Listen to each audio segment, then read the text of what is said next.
Okay, so here I am at the Sickles Excelsior Monument. For the Sickles family who've never been here, they live in Arizona. It's a great monument. The thing about this is, and I'm sure maybe some of you know Heather. You may know, your dad may know, but let me climb up here. You can see a pedestal, you know, with the hole in. That's where the Sickles bust was supposed to be in this monument. But the $25,000 that were raised, or was raised for, you know, the monument, disappeared. And, you know, at that time the general was in his 90s. He didn't really have much money. He was very frail. Some people theorize his housekeeper may have taken the money. So, you know, maybe he took the money and used it to, you know, live on. Maybe he didn't take the money. We don't know.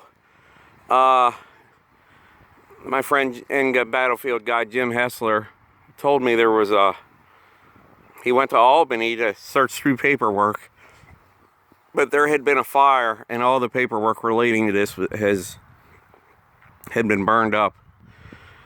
So what happened to the money? Did the general take it? You know, we don't know.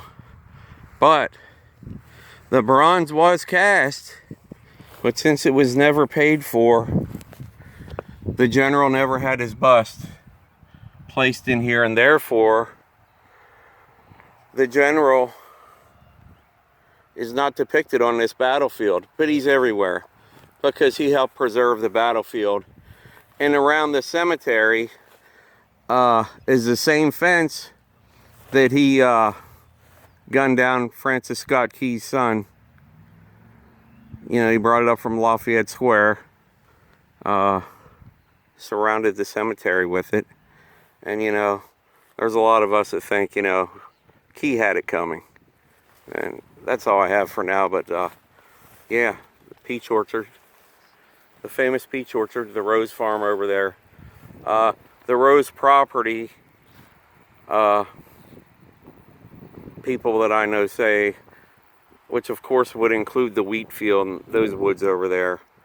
This belonged to the Sherfies, the peach orchard, but the Rose Farm over there, arguably the bloodiest, you know, farm in history.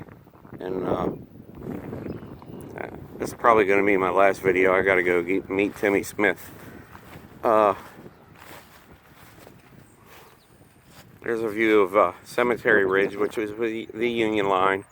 Across these fields, that ridge line over there is where the Confederates were on day 3. Came across, you know, this open space and attacked, you know, where that big monument is up there on that ridge, and were repulsed. And that was pretty much the end of it.